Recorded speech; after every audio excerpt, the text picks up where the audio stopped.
We're back. We're joined by Mark Langfan, a man who has made a considerable success of his business affairs as a real estate developer and manager in New York City, but he has also, in his spare time, helped illuminate for many of us what is at stake with respect to various ideas that bear on the security of Israel and America's vital interests in, well, not only the survival, but the prospering of our most important ally, certainly in the Middle East. He is the vice president of the Freeman Center for Strategic Studies and chairman of a marvelous organization, Americans for a Safe Israel. Also a senior fellow at the London Center for Policy Research. Mark Langfan, welcome back to Secure Freedom Radio. Great to have you with us. Frank, it's always fantastic to be with you. Well, thank you. Let me start by asking you sort of the overarching question of the moment, I guess, and that is it, in your judgment, the case that Barack Obama is virulently hostile to the state of Israel and therefore, if not actually downright indifferent to its security concerns about this deal with Iran, at least not terribly seized with them? Well, the hostility, I would say, is virulent. And it's actually not just, in my view, a hostility to Israel. I think he's hostile to the entire notion that when Britain came in, they drew a bunch of lines that in many ways divided the Muslim Ummah. And what he is doing from the very first act of coming into the White House and returning the bust of Winston Churchill as his very first act of his presidency is to be the anti-Churchill and basically to wipe away all of the lines that we now see so as to create a Muslim superpower. I think that is what his goal is, to create a United States of Islam that can sit at the table with the United States. And with others. Mark Langfan is our guest, a New York-based attorney by avocation, but a man who has spent most of his time writing and thinking and advocating on behalf of a strong Israel, notably through Americans for a Safe Israel.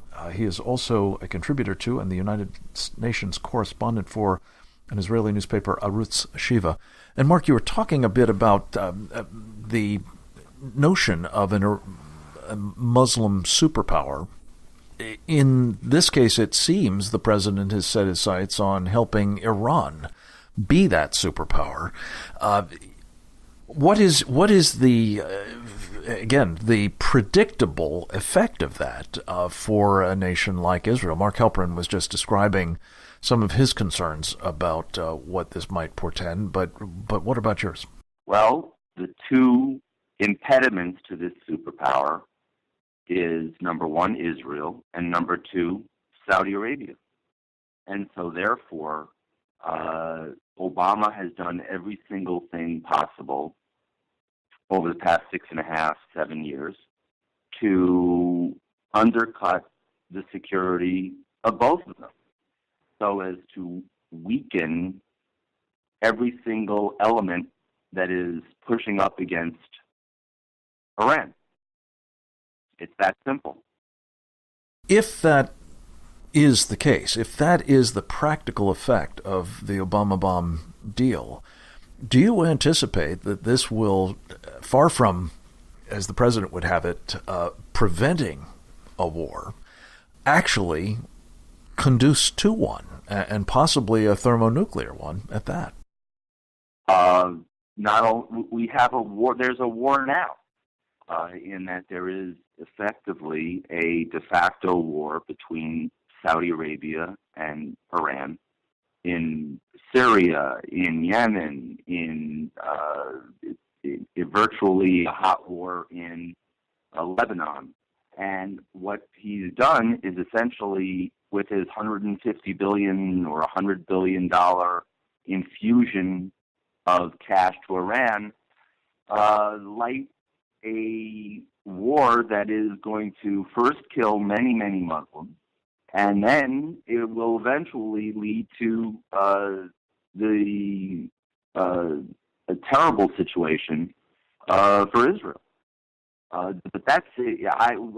What I say is, forget a nuclear weapon of mass destruction. Obama, with his $150 billion, has let loose a conventional weapon of mass destruction on the Middle East, and on what has been, for better or worse, the Sunni allies that, while they are not what I would say paragons of democracy, or in many respects great friends of Israel, there has been a modus vivendi between Israel and the Sunni states, where there has not been a modus vivendi between Israel and Iran. In fact, Iran doesn't stop saying it wants to wipe Israel off the face of the earth. Mark, you've written in your column at Arutz Sheva a very, very interesting and further alarming piece, and that is that the various steps that we're taking here, notably among them easing access to conventional armaments and, of course, 100 or more billions of dollars transferred to the Iranian regime. But you've pointed out that under the terms of the Obamabomb deal, Iran's obligations are voluntary, which suggests that there's no deal here to speak of at all. It's actually an interesting thing. Actually, including America's obligations, are voluntary.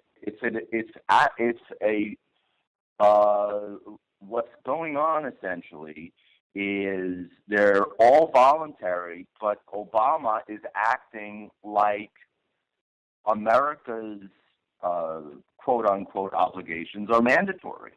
So he's dropping all of the sanctions and, in effect, freeing up all of the access of Iran to nuclear technology immediately, in return for really what is a voluntary list of outlines of what may or may not happen, subject to Iran's whim. Yeah, and not very demanding at that, to be frank. Not very demanding at that, and perhaps the worst of all is the quote unquote secret, not so secret, quote unquote side deal. Not whether it's a side. Actually, it's worse if whenever you listen to Obama or one of his henchmen, you always have to listen for the kernel of truth, because they do throw a kernel of truth, and sometimes the kernel of truth is actually worse than what you first thought of the thing. For instance, let's take this side deal. With the International Atomic Energy Agency, yeah. Yes, that was signed the same day. Okay. What Josh Earnest said is, no, that wasn't a side deal. That was totally separate. So, actually, it's worse if it's totally separate. And the reason why it's worse is because what the side deal was actually getting to was the possible military dimensions of Iran's nuclear program. Mark Langfan, I'm afraid we are hard out of time. We're going to have to leave it at that for the moment. Come back to us again very soon. In the meantime, keep up the good work you do at the Freeman Center for Strategic Studies and Americans for a Safe Israel. We'll also be watching your commentary at Arutz Sheva.